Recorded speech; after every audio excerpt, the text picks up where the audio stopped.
Hello నమస్తే sir, Revanth Reddy sir.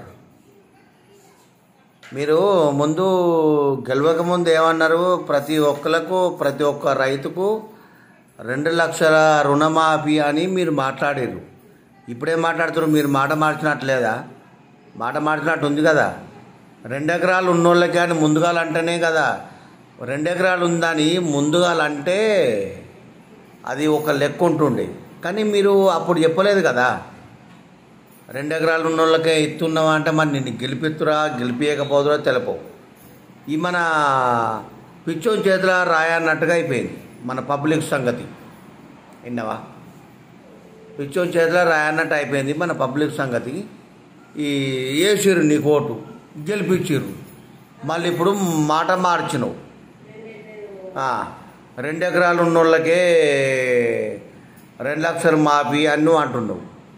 మరి ఇదే మాట ముందుగాలుంటే మరి నీ తీరెట్టుండనో అప్పుడు ఏర్పాటు నీకు. విన్నారా సార్? అందరికీ అయితేనో బరబరండు. 2 ఎకరాలు ఉన్నోళ్లకు అవుతుంది అని అంటే మరి నీకెన్ని ఎకరాలు ఉంది? నీకు భూమి ఉంది కదా, నీకు కూడా అవుతున్నాయి కదా మాఫీ. అంటే ఇప్పుడు నువ్వు ముఖ్యమంత్రి కాబట్టి ఇప్పుడు నీకు రుణమాఫీ పడుతుంది, నీకు అన్నీ పడతాయి, ప్రతి ఒక్కరికి పడుతున్నాయి, మీ ఎమ్మెల్యేలకు ఎంపీలకు అందరికి పడుతున్నాయి. సాధారణమైన రైతుకు ఎందుకు పడతలేదు? సాధారణమైన రైతుకు ఎందుకు పడతలేదు? ఓట్లు వేయించుకున్నారు, మాట మార్చారు, మేము అన్నీ చేస్తాము, ఇది చేస్తాము, అది చేస్తాం అని అన్నారు. కానీ ఇప్పుడు 2 లక్షలు మాఫీ అని అన్నారు. ఏవి మాఫీ? మళ్ళీ ఇప్పుడు మాట మార్చారు. మాట మార్చలేదా? చెప్పు నాకు ఒకసారి. మాట మార్చలేదా మీరు? మరి మీరు ముందుగాలే చెప్పాలి కదా. 2 ఎకరాలు ఉన్నోళ్లకు 2 లక్షలు మాఫీ అని చెప్పాలి కదా.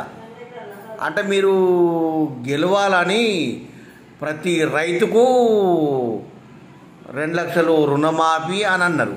ఇప్పుడు ఏమి రుణమాఫీ లేదు, గిన్నె మాఫీ లేదు. విన్నావా? గెలిచినవు, సీట్లో కూర్చున్నావు, అయిపోయింది. విన్నావా?